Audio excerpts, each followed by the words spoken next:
Hello everyone, welcome back to my channel.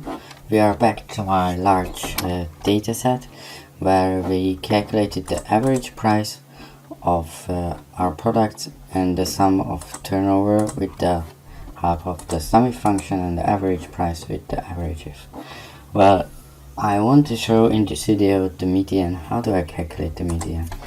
When I look for the median, well, there is no median if, or is there a if median?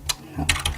Then how do I do that? Well, a conventional way would be I sort the data and then I copy each product separately and then look for the median there.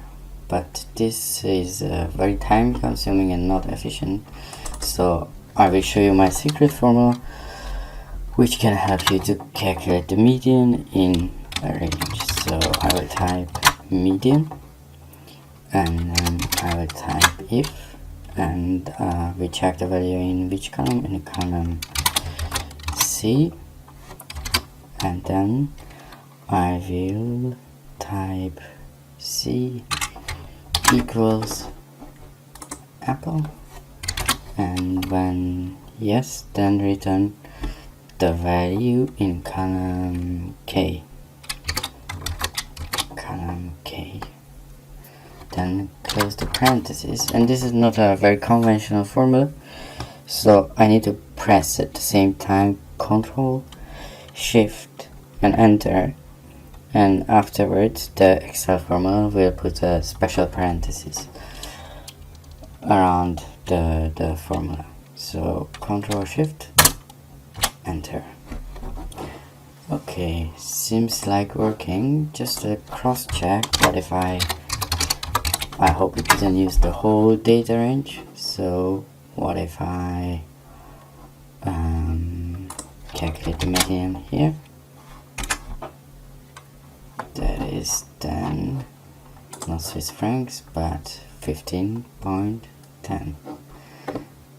Okay, so delete. The median is also in currency, sorry. So format painter, and then do I need to fix the range? No, because I use columns. So I will just try to drop down the formula. Yeah, the date has a higher value, so the formula seems to be working. This can save from you a lot of data processing hassle, so to say.